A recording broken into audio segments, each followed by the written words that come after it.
피부치 한마디에 찍은 도장 하나, 그 작은 선택이 결국 평생 쌓아온 가정을 무너뜨렸습니다.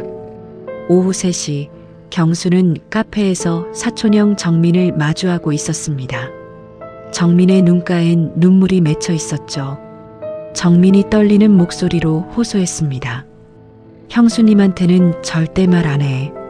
나 정말 죽을 지경이야. 살 길이 완전히 끊겼어.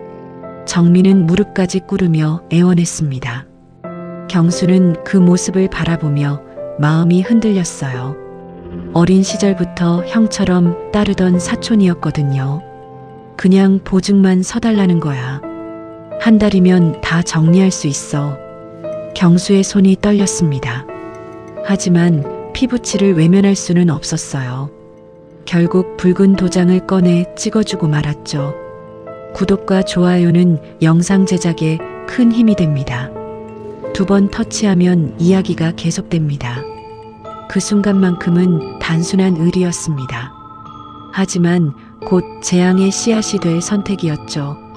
경수는 집으로 돌아와 아무 일 없다는 듯 신문을 펼쳤습니다. 그러나 글자는 눈에 들어오지 않았어요. 아내 순이에게 어떻게 말해야 할지 두려움이 그의 마음을 짓눌렀거든요. 순이는 평범한 저녁을 준비하며 부엌에서 콧노래를 불렀습니다. 남편의 불안한 눈빛을 전혀 눈치채지 못한 채로 말이에요. 여보, 오늘 뭔가 좋은 일 있었어요. 경수가 대답했습니다. 아니야, 그냥 평범한 하루였어. 부부의 하루는 고요했습니다. 하지만 이미 파국의 문턱에 다가서고 있었어요. 경수만이 그 무게를 홀로 짊어지고 있었습니다. 일주일 후 월요일 아침, 집 현관문이 거칠게 두드려졌습니다. 순이는 설거지하던 손을 멈췄어요. 누구세요? 목소리가 거칠게 울려 퍼졌습니다. 채권 회수업체입니다. 문 좀 열어주세요. 순이는 청천벽력 같은 말을 들었습니다. 빚을 갚으라는 요구였어요. 3억 원이라는 거액이었습니다. 회사 나간 경수에게 급히 전화를 걸었죠. 경수는 전화를 받자마자 얼굴이 하얗게 질리며 숨을 고르지 못했습니다. 지금 당장 들어와. 무슨 일인지 설명해. 순이의 목소리는 차갑게 떨렸어요. 경수가 급히 달려와 문을 열자 결국 모든 사실이 드러났습니다. 순이는 분노로 온몸이 떨리며 외쳤어요. 왜 나와 상의하지 않았어? 왜 늘 혼자서만 결정을 내리는 거야? 찻잔이 바닥에 떨어져 산산조각 났습니까? 홀진이다. 깨진 그릇 소리가 방 안을 울렸어요. 경수는 고개를 떨군 채 억울함을 토로했습니다. 피부치를 외면할 수 없었잖아. 정민이가 그렇게 애원하는데. 하지만 순이의 눈빛은 이미 깊은 배신감으로 얼어붙었습니다. 부부의 대화는 돌처럼 굳어갔어요. 서로를 바라보는 시선에는 더 이상 따뜻함이 없었습니다. 한 달 뒤 법원에서 날아온 경매 통지서 한 장이 집안을 뒤흔들었습니다. 아파트 2채는 하루아침에 넘어갔고 은행 통장은 순식간에 빈 깡통이 되었어요. 순이는 손에 쥔 서류를 떨어뜨린 채 눈물을 흘렸습니다. 30년 동안 모은 전 재산이 한순간에 사라진 거였거든요. 이게 뭐야? 이게 도대체 뭐냐고. 경수는 무릎 꿇은 채 잘못을 빌었지만 무너진 신뢰는 돌아오지 않았습니다. 미안해. 정말 미안해. 내가 어떻게든 해결할게. 순이의 머릿속에는 이혼이라는 단어가 떠올랐어요. 그러나 오랜 세월의 정과 노후의 막막함이 그녀를 붙잡았습니다. 이제 어떻게 살아? 노후 자금도 없이 어떻게 살라는 거야? 남편의 오열은 벽을 울렸지만 더 이상 순이의 마음을 움직이지 못했어요. 가정은 기울어가고 있었습니다. 마치 태풍이 지나간 자리처럼 모든 것이 엉망이 되어버렸죠. 한때 따뜻했던 집안 분위기는 차갑게 식어갔습니다. 생활비조차 남지 않아 경수는 친구들에게 고개를 숙였습니다. 술에 취해 길바닥에 쓰러진 그의 모습은 초라하기 짝이 없었어요. 정민아, 그 새끼가 연락도 두절이야. 나 이제 어떻게 살지? 친구들도 거리를 두기 시작했습니다. 돈 빌려달라는 말이 나올까봐 전화도 받지 않았거든요. 순이는 창밖을 바라보며 속으로 중얼거렸습니다. 내 인생은 왜 이렇게 꼬였을까? 텅 빈 집안, 가전제품의 전원마저 꺼진 듯한 정적이 흘렀어요. 같은 집에 살고 있지만 서로의 눈길은 마주치지 않았습니다.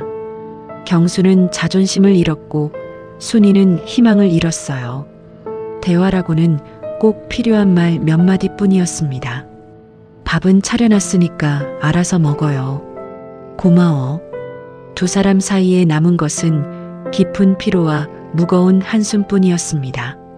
한때 사랑했던 부부는 이제 남남보다 못한 사이가 되어가고 있었어요.